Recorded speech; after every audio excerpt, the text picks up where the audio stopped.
full weld natin yan mga idol, no? So tuturo ko kung paano i-full weld ang tubular na manipis, oh.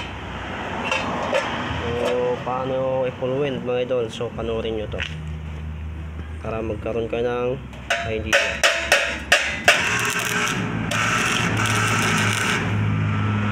So ispat lang ang gagawin nyo.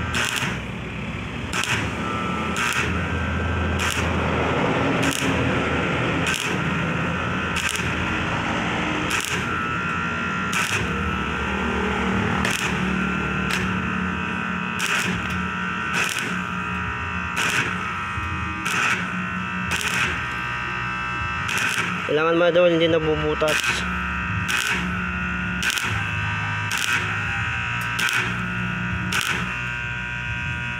Kunting ano lang to nabubutas kasi malipis.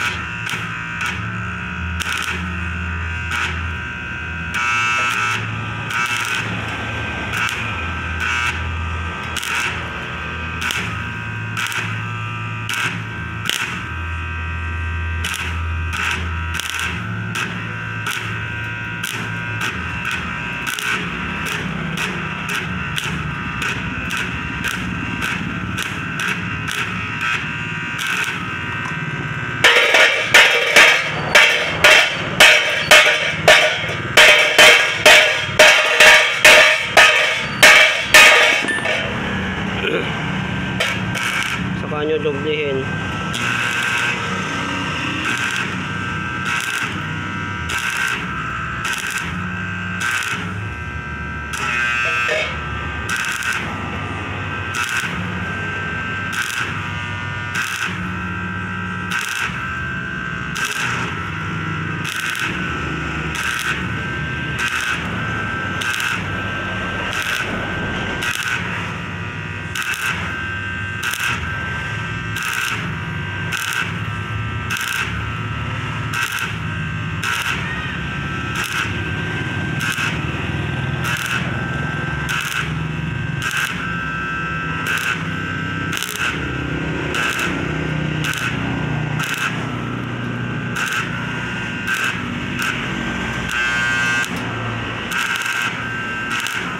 Ayan, ganyan lang mga idol, oh.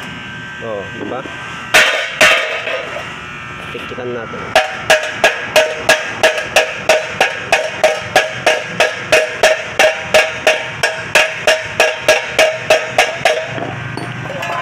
Ayan, oh. Full weld na full weld yan mga idol. Walang kabutas-butas, oh. Oh. Pwede nyo pang doblehin yan mga idol kung gusto niyo. Pero sa akin okay na yan. Diba? Ganun lang po ang technique.